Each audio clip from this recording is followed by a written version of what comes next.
Samuel 23வது அதிகாரம் 1வது வசனம்.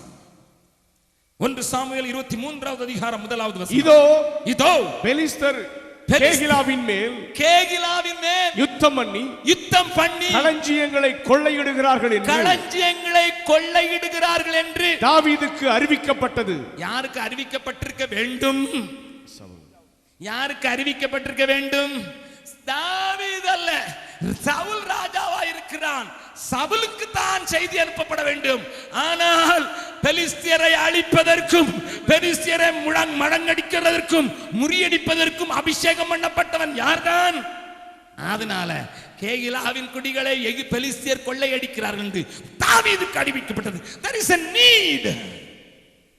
ஜனத்துக்கு தேவை இருக்கிறது.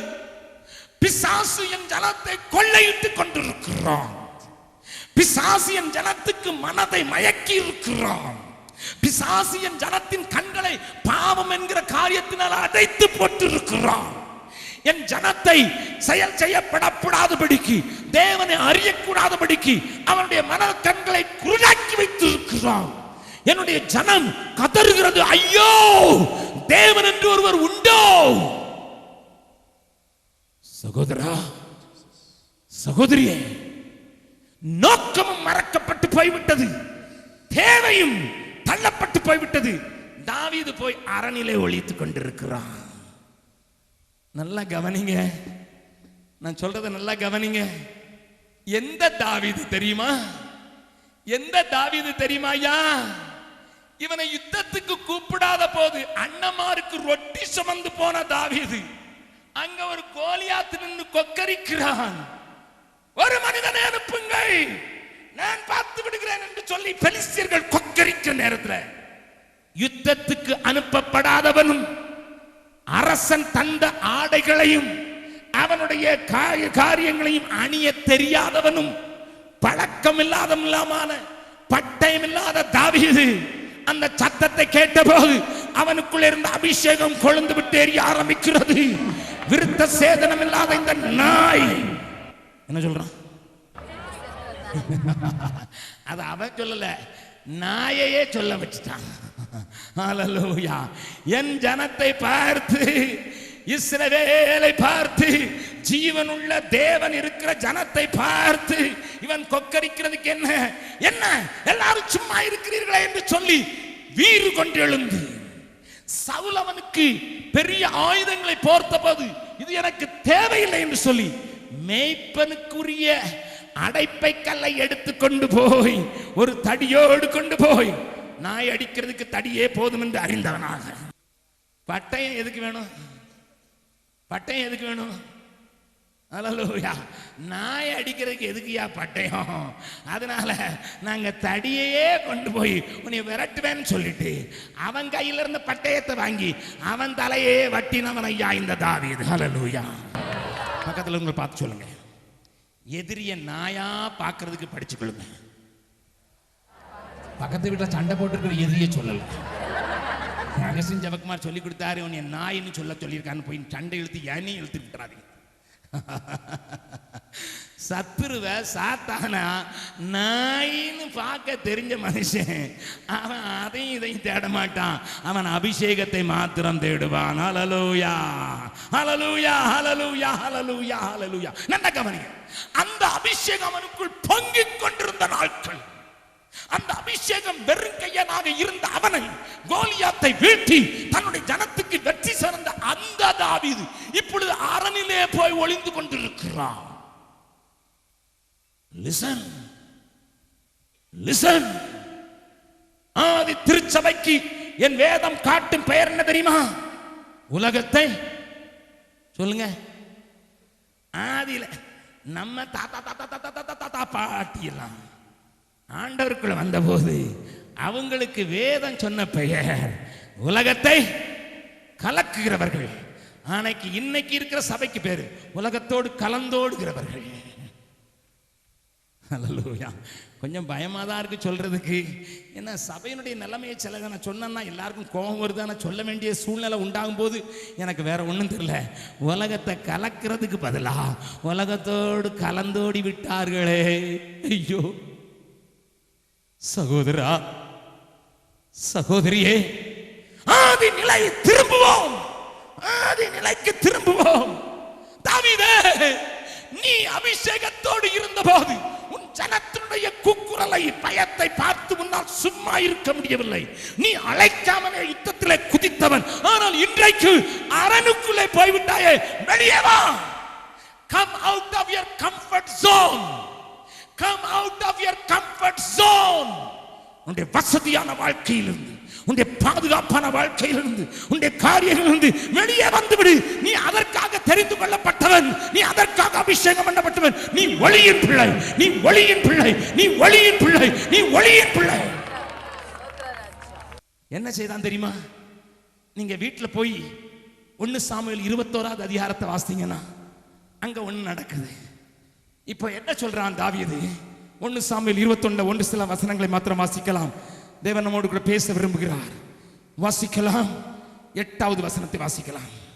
நீங்கள் எல்லாரும் எனக்கு விரோதமாக கட்டுப்பாடு பண்ணி கொண்டது என்ன? நீங்கள் எல்லாரும் 21வது 1 சாமுவேல் 21:8. தாவீது அகிமெலேக்கை பார்த்து, அகிமெலேக் என்கிற ஆசாரியனை பார்த்து, இங்கே உம்முடைய வசத்தில் ஒரு ஈட்டியானாலும் பட்டயமானாலும் இல்லையோ? ராஜாவின் காரியம் அவசரமானபடியினால் பட்டயத்தை ஆகிலும் நான் பட்டயத்தாயிலும் ஆயுதங்களை ஆகிலும் எடுத்துக்கொண்டு வரவில்லை என்றான். அதற்கு ஆசாரியன், நீர் ஏலே பள்ளத்தாக்கிலே கொன்ற பெலிஸ்தனாகிய கோலியாத்தின் பட்டயம் இதோ ஏபோத்துக்கு பின்னதாக ஒரு புடவையிலே சுருட்டி செயலற்றதாக பின்னதாக இருக்கிறது. அதை நீர் எடுக்க மனதானால் எடுத்துக்கொண்டு போ. அதுவே அல்லாமல் வேறொன்றும் இங்கே இல்லை என்றான். அப்பொழுது தாவீது அதற்கு நிகரில்லை, அதை எனக்கு தாரும் என்றான். அன்றைய தினம், நன்றாய் கவனிங்கள் ஐயா, அம்மா, நன்றாய் கவனிங்கள். இந்த தாவீது எந்த பட்டயத்தை உபயோகப்படுத்தி கோலியாத்தின் தலையை வாங்கினானோ அது அவன் கைக்கு வந்து விட்டது. ஆனால் பட்டயம் இல்லாமல் பாதுகாப்பை தேடாமல் அபிஷேகத்திற்குள்ளே தனக்கு பாதுகாப்பு உண்டு என்பதை அறிந்திருந்த தாவீது இன்றைக்கு அபிஷேகத்திற்கல்ல, அரணான பட்டணத்திலே போய் ஒளித்துக் கொண்டிருக்கிறான். ஆகையினால் தான் தேவன் தீர்க்கதரிசியை பார்த்து சொல்கிறார், come out of your comfort zone. Yes. Come out of your comfort zone. Come out of your comfort zone. Come out of your comfort zone.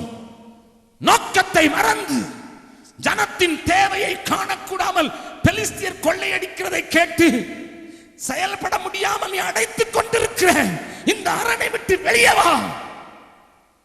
சகோதரா, சகோதரியே, அந்த பட்டயம் இருக்கும்போது அவனை பெலிஸ்தியரின் ஒரு குட்டி ராஜா கிட்ட கொண்டு போறாங்க. அவன் பேர் ஆகீஸ். அந்த ஆகீஸ் ராஜா கிட்ட கொண்டு போகும்போது என்ன செய்தானாம்? தொடர்ந்து வாசிக்கலாம். ஆகீசின் ஊழியக்காரர் அவனை பார்த்து தேசத்து ராஜாவாகிய தாவீது இவன் அல்லவோ? அவனை கூட்டிக்கிட்டு போயிட்டாங்க, இவனை பிடிச்சுக்கிட்டு போயிட்டாங்க.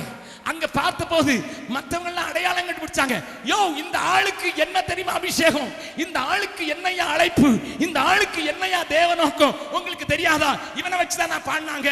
சவுல் கொன்றது 1000, தாவீது கொன்றது 10000. இவன் அந்த ஆளையா? இவன் 10 மடங்கு வல்லமையான ஆளையா? இவன் சாதாரண ஆள் இல்ல. அவர்கள் சொன்ன உடனே இந்த வார்த்தைகளை தாவீது தன் மனதிலே வைத்துக் கொண்டு காத்தின் ராஜாவாகிய ஆகீசுக்கு மிகவும் பயப்பட்டு என்ன செய்தானா? உயரமான ராட்சசனாய் இருந்தவனை கண்டு பயப்படாத தாவீது குள்ளமான அரச உடையில இருந்து போர் உடையில இல்லாமல் கிரீடம் மாட்டிக் கொண்டிருக்கிற ஒருவருக்கு முன்னதாக மிகவும் பயந்து அவர்கள் கண்களுக்கு முன்பாக தன் முகநாடியை வேறுபடுத்தி அவர்களிடத்தில் பித்தம் கொண்டவன் போல காண்பித்து என்ன மாதிரி காண்பிச்சான்? என்ன மாதிரி காமிக்கிறான்? நல்லா கவனிங்க. பைத்தியம் பிடிச்ச மாதிரி எச்சில விழுக விட்டுக்கிட்டு நிற்கிறான். அந்த ஆள் சொன்னா, எனக்கு இருக்கிற பைத்தியம் பத்தாதுன்னு இவனையும் ஏன்டா கொண்டு வந்திருக்கீங்க? நான் ஒரு சகோதரனை சந்தித்தேன் என்னுடைய பிரயாணத்தில். அவரோடு கூட பேசி கொண்டிருந்தேன். அவர் என்னை மிஷினரி என்று புரிந்து கொண்டார். அவர் என்னை பார்த்து ஒரு கேள்வி கேட்டார். ஒரு இந்து மனிதர் என்னை பார்த்து கேள்வி கேட்டார். ஏனண்டா நானும் சகோதரன் வெஸ்லி இங்கேருந்து மதுரைக்கு ஒன்றா போகும்போதே அங்கே டிவியில் நியூஸ் பார்க்குற, டிவியில் கிறிஸ்தவ ப்ரோக்ராம் பார்க்குற ஏராளமான பேர் அங்கே இருந்தாங்க. அதே மாதிரி எங்கே போனாலும் அதை பார்க்கிறவர்கள் அங்கே இருந்தார். அவர் சொன்னார், நீங்கள் மிஷினரி தானேன்னாரு. ஆமாண்ணே. ஏய்யா உங்களுக்கு காசு நிறையா வந்துட்டுனா எதுக்கையா போட்டா போட்டி காட்டா குஸ்தி டிவியில் காட்டுறீங்க, ரோட்டில் காட்டுங்கய்யா.